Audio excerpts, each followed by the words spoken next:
आदेश जय श्री महाकाल। आज की कहानी है घमंडी रामदास।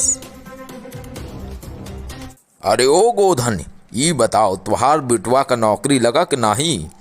बहुत उड़त रहा अपने गुरु के ज्ञान पे ससुरा। नौकरी वौकरी लगा कि शहर में चप्पल चटकाए घूमत रहा?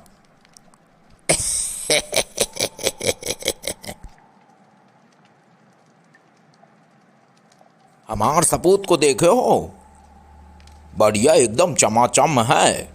पढ़े न लिखे, 15 बीघा जमीन है, बढ़िया जकाजक है। तुहार बिटवा शहर में घूमत रहे, न नौकरी लगे न कुछ लगे। सरपंच के आगे तो बड़ी सेकी बघार रहे थे। कितने दिन हो गए पापा जी से मिले हुए। अब इस बार मिलूँगा। इतने दिन बाद छुट्टी जा रहा हूँ, कुछ समय उनकी सेवा करूँगा। जब से नौकरी लगी है तो इतनी व्यस्तता हो जाती है कि समय ही कहाँ मिलता है, और सरकारी नौकरी में कहाँ छुट्टियाँ मिल पाती हैं। लो पहुँच गए हम गांव। अभी पिताजी से मिलेंगे, पापा जी से अपने मिलेंगे और बहुत सारी बातें करेंगे उनसे। अरे हेलो तुड़के दादा, राम राम। अरे अरे इधर इधर देखिए, इधर देखिए। हाँ तुड़के दादा, राम राम। अरे विमल बेटा, कैसे हो? बड़े दिन बाद आए गांव। इतने दिन हो गए शहर में, तो अब जब से रहने लगे हो तो कभी गांव आते ही नहीं हो। कभी कभी आ जाया करो है बचवा। जी जी तुड़के दादा, ये तो आप तो जानते ही हैं कि छुट्टी वगैरह नहीं मिल पाती है, और बड़ी मुश्किल से 2-3 दिन की छुट्टी मिली है।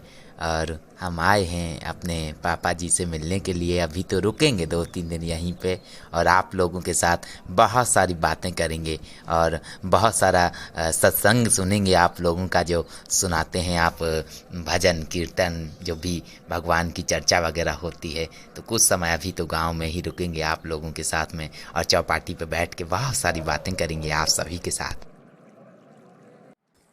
पापा जी प्रणाम। अभी बहुत दिन बाद आपसे मिल रहे हैं। अब इतने बिजी रहते हैं नौकरी में। आपका बेटा अब कलेक्टर जो बन गया, आपके आशीर्वाद से। आपने पढ़ाया लिखाया और हमें संस्कार दिए। और ये रामदास काका क्या कह रहे थे आपसे? ये कुछ कह रहे थे शायद आपसे। हमका माफ कर दे गोधन, हमसे बड़े भूल हुई। तुहार बचवा तो बहुत बड़ा आदमी बन गया। हमार अंदर अहंकार भरा रहा, और आज ये अहंकार चकनाचूर कर दिया। तुहार बेटा को देख के हमें यह एहसास हुआ कि हम ही अपने बचवा को ऐसे बनाते तो कितना अच्छा होता। हमका माफ़ कर दे, माफ़ कर दे भैया, माफ़ कर दे। कोई बात नहीं रामदास। इंसान को शांत स्वभाव का होना चाहिए, कभी अपने ऊपर घमंड नहीं करना चाहिए। सब भगवान की कृपा से ही होता है और हमारी मेहनत से। हम यही प्रार्थना करेंगे कि तुम हमेशा खुश रहो।